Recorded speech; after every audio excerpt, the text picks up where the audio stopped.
Pembangunan di Kabupaten Sragen sebenarnya nggak ada permasalahan. Satu harus kita lihat bagaimana visi misi Bupati terkait pembangunan infrastruktur pada tahun pertama dan kedua. Meskipun itu dengan belanja HUT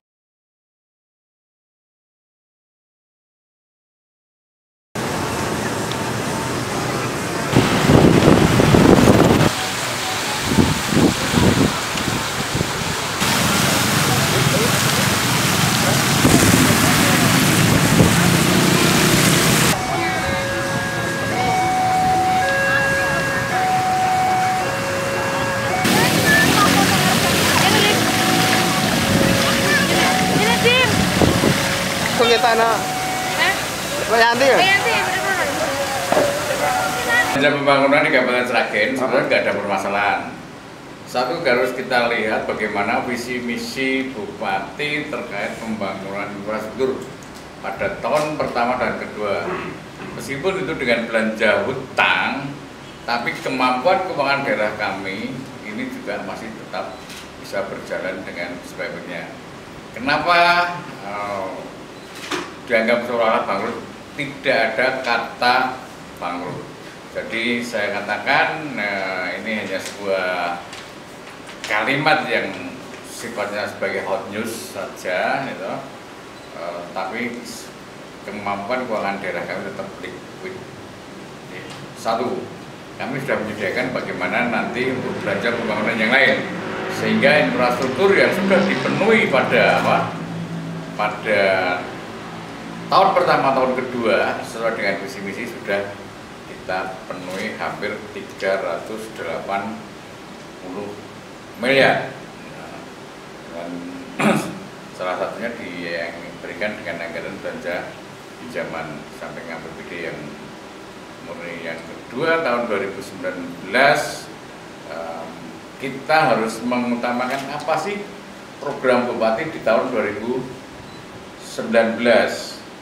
sehingga jangan mencermati pada satu sektor belanja infrastruktur, gitu. Namun belanja-belanja di sektor-sektor yang lain, apakah itu kesehatan, apakah itu bagaimana menuju smart city, apakah itu untuk belanja-belanja kegiatan lain, ini juga harus dicermati. Kalau kita hanya berbicara masalah infrastruktur, ini adalah satu pandangan yang parsial. Yang tahun 2020 pun kami juga siap, sehingga mana yang menjadi prioritas pencapaian visi misi 5 tahun ke depan ini yang harus kita kedepankan. Nggak usah khawatir, tahun depan kita juga masih bisa membelanjakan untuk belanja infrastruktur sektor yang lain, ya. Seperti bagaimana pengelolaan sampah, bagaimana pengelolaan lingkungan hidup, dan yang kedua bagaimana kita bisa memberikan gaji kepada para tenaga P3K, bagi para CPNS baru, ya. Sragen hanya satu-satunya di Jawa Tengah yang mampu memenuhi semua P3K untuk digaji pada tahun ini dibandingkan daerah kabupaten kota yang lain. Jadi ini yang harus bisa diperhatikan. Bagaimana belanja pendidikan, ini kan juga kita berikan untuk memberikan pendidikan gratis, stimulan yang diberikan. Jadi jangan berbicara masalah infrastruktur kalau hanya untuk kepentingan yang sifatnya pragmatis. Jadi saya kira demikian. Kami melakukan kajian hutang itu sudah dengan kajian yang setepat-tepatnya, dan tidak ada krisis likuiditas pada keuangan daerah.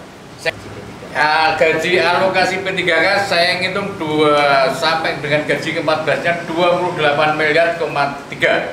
Dialokasikan ya, sudah, kami nggak usah khawatir apapun yang terjadi bagi P3K yang kami angkat tahun ini, semua digajikan tanpa ada terkecuali. Ada berapa orang, Pak? Penetapan ini? 647 dari kuota 740.